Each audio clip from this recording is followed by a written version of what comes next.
Hey everyone, it's me, Buster Green, and welcome back to our comprehensive review of Gundam G-Quacks. Today we're going to be taking a hard look at episode 4 and 5, and we're actually going back to 4 because episode 4 was a big deal. This was our first live broadcasted episode where everyone in the fandom saw it at the same time, and this was super interesting because it basically united the whole Gundam fandom together. There had previously been kind of a divide between hardcore fans like me, who saw the movie version, and were kind of zoned out on the early TV broadcast, versus more casual viewers who jumped on later while the show was being broadcast weekly. So as a result, this week was freaking huge. Today we have our first major reaction roundup, so let me try to go over all these from top to bottom, what's least important to most important. So starting with Machu, who was ironically least important, Machu had a pretty limited role in episode 4 despite being the point of view driving character. Now, there were a few different takes on Machu in episode 4, with a few people noticing that Machu seems to come from a very wealthy upper middle class background. Her mom seems to be well off, she has a cute room with Christmas lights, and her dad, while not being seen or mentioned in the show up to now, seems to be revealed in side materials as some sort of important diplomat, putting him in sort of a similar class as Relina's dad. But despite that, Machu is seemingly acting out and doing whatever she can with the clan bat and the Pomeranians, acting out in sort of a teen lash out. So episode 4 was the first time she really had to face like any sort of like full tragic like nightmare. The other thing going on was Machu was weirdly projecting her mom issues from her real mom onto Shiko, who at first seemed like the cooler, better mom, despite Shiko not really prioritizing being a mom in her life, or at least her role as being a mom being second to her role as being a mobile suit pilot. Anyway, let's move on to Shuji. Now, people are mad as hell about Shuji after this episode 4, with a number of people echoing Machu's statement about nobody knows who he really is, no one knows what his true goal is, and for the matter, who really is he at the end of the day?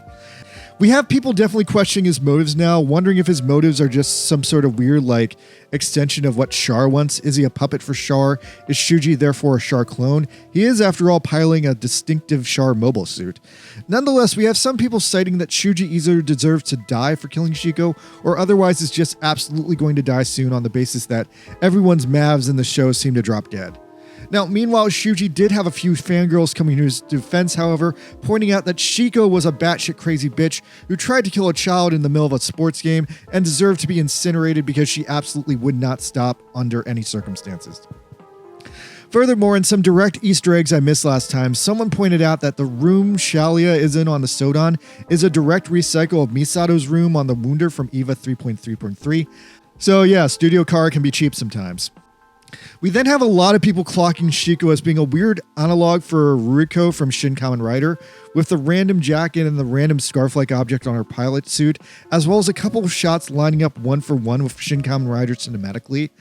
And okay, that being said, Shiko broke the internet. We need to talk about Shiko next. Shiko ended up being a freaking explosive woman that broke the internet, and people went nuts for her because of how densely layered she became in only a couple of minutes. Many people noticed that they've never seen a fandom go this nuts over a minor character with a single appearance.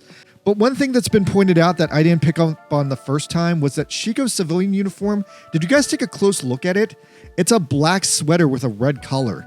You know what that means? She's like wearing like a subconscious Titan's uniform. Like, I kind of clocked it myself, but standard UC Shiko would have absolutely been a Titan. Her dialogue in this episode is almost word for word references to standard Titan BS from the early episodes of Zeta, and even people pointing out that her hook on the Gundam strategy is actually not too far off from the hook thing that Yazan Gable used to do in the Hammurabi. Yeah, you didn't like it when Yazan did it, huh? But when Shiko does it, everyone loves it. Anyway, we got people lusting that Shiko would have been a teenage one-year war pilot. We got some people debating if she would have had short hair or long hair. We also got a ton of people mourning how she died. And then there's a sort of floaty pasta theory that Shiko was actually this universe's version of Mirai Yashima for a second. I have to disprove this theory, and I actually have evidence that disproves it. But nonetheless, people are also thinking that if she wasn't Mirai, then nonetheless her Mav that died still could have been Slager. So yeah, the proof that Shiko isn't Mirai is actually this hidden Easter egg, actually in episode 4. When the printer prints out a list of gliders to buy, one of the gliders that is an option is made by the Yashima brand, the company that Mirai and her dad own and operate in Gundam the Origin, seemingly implying that Mirai lived through this just fine. Nonetheless, Shiko actually being Mirai has kind of spilled down to her son, who people are now accusing of being halfway Noah and therefore later Mafty. We also got this hilarious meme here showing baby Mafty coming to kill Shuji. One more Shiko meme for the road. Kia Hajime over here drew the end of Rambo, but with Shiko instead. Ah, that's hilarious, and a really nice piece of art. Lastly, properly, the only thing getting more hyper than Shiko was actually Shiko's Gelgoog, because what the fuck is that thing? We have to have a big talk about that.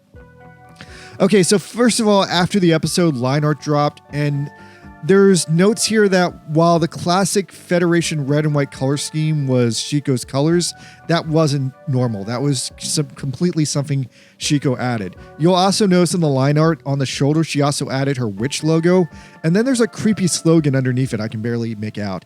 It looks like it says, "And thou shall await," I can't see the last word clearly. "Thou shall await the demon." That's what I'm reading it as, or maybe it's Dominion. Anyway, I'm guessing it's like a line from the Bible or some old poem or something spooky like that. Hey, if you know what it is, shout it out in the comments. Anyway, Shiko's Gelgoog itself ended up being a mountain of deep lore and speculation.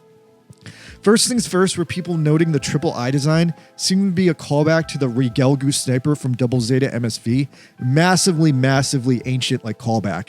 And then people jumping off of that debate there to notice that on the Regelgu sniper, the eye thing is a scope that can be removed, and when you remove it, there's a traditional mono eye underneath, making people wonder if the G-Quacks Gelgoog does the same thing and it's got the mono eye. We also got someone recolored a Regelgu here in the Shiko colors to like continue the joke, as well as some throwback that the G-Quacks Regelgu would therefore just be a GM with giant shoulder pads. Oh man, Regelgu fans are eating good this week. Anyway, so then the model kit came out and instantly became a hot commodity. People bought it like hotcakes. On the model kit, people noticed that it does have some minor Gelgoog traits like the wrist Vulcans, and it has the double-bladed beam saber, seemingly being a callback to the standard Gelgoog's Naginata. And then we immediately have people realize that this means that any pilot that had a Gelgoog at the end of the One-Year War would have had one of these instead. So we quickly got some line art of Johnny Ridden's Gelgoog, and we actually got model kit bashes of Gato and Seema's Gelgoogs. Then in episode 4, we also had people thinking Shiko's Mav was doing a standard Gelgoog, but then it turned out it's not. According to the model kit, this is also a custom for her. So then we have people trying to figure out what does the standard Gelgoog look like, and people customizing it to guess it would just have like the traditional Gelgoog colors or something like that. Lastly, an amazing twist, someone noticed that the G-Quacks Gelgoog is actually very small compared to the traditional Zeon Gelgoogs, making someone throw out this hardcore as hell design to create a full armor Gelgoog where the armor would make it look a lot more like the original, and seemingly not to be undone by that on the Fetty side, someone also quickly kit bashed a G-Quacks Gelgoog cannon in the classic Fetty GM cannon colors. Awesome. Also, lastly, because this also happened last week, someone else tried their hand at modeling a G-Quacks version of the Zaku 1, which as far as we know does not exist in this timeline, but cool effort anyway. Also, one last thing I want to talk about. For G-Quacks, Bandai has released a model kit lineup, and it looks like right now, if we assume these two blank spots are the two Gelgoogs, and we assume probably the next spot after that is the Dom coming in this episode, there's really only two more big mobile suits coming up in G-Quacks.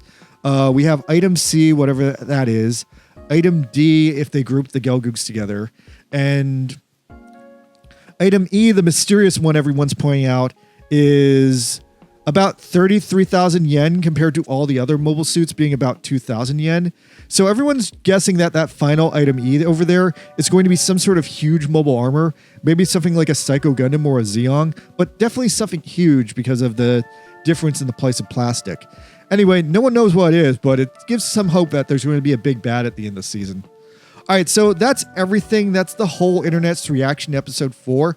Let's get back to what's going to happen in episode 5, because all we know off the bat is Xavier's going to capture Machu in a closet. There's going to be some bikini girl action, and the goddamn black tri-stars are back. I'm so hyped. Let's do it. Episode 5, Ikimasu!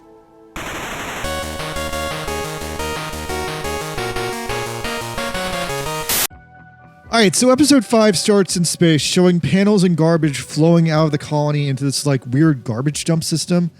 Apparently all these big cubes we've been seeing up to now in G-Quacks are just part of this elaborate space garbage system.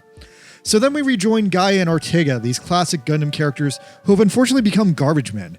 MASH apparently jumped ship early and got into politics and became rich, and they meanwhile ran out of stuff to do after Mikube fired them for being disgraceful.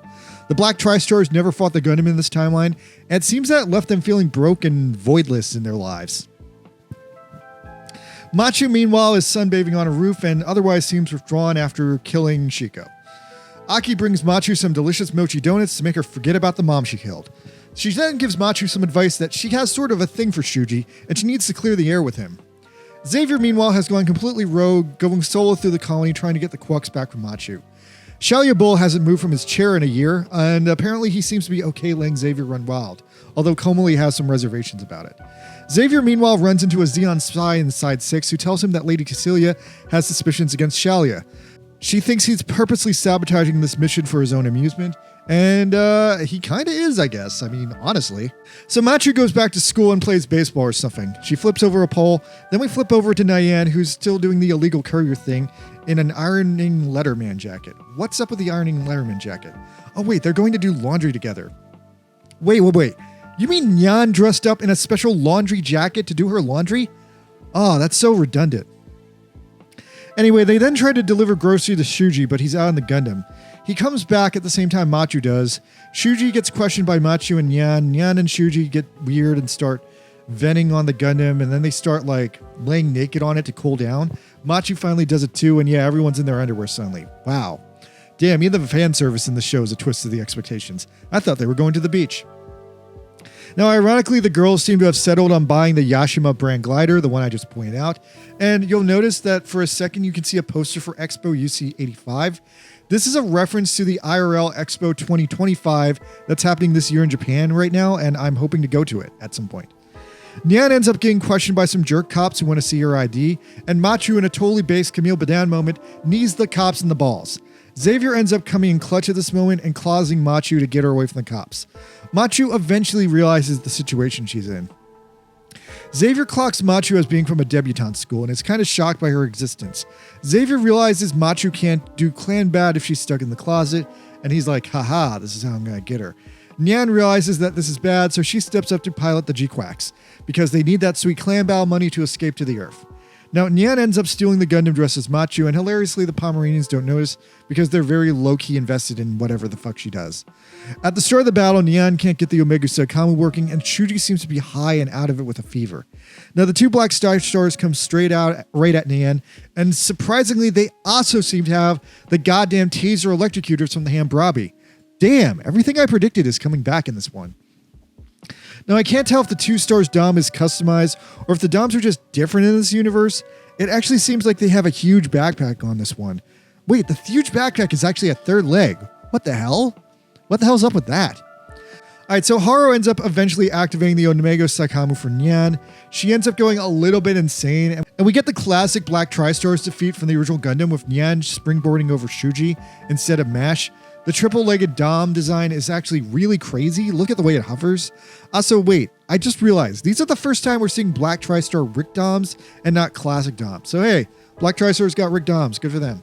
Now, one of the Tri-Stars almost hits Nyann with a point-blank headshot, but she dodges it like literally by like millimeters, and then she goes straight up into the madness in red and has this like super new type psych out moment, and she ends up straight up killing both the Tri-Stars in like the heat of the battle.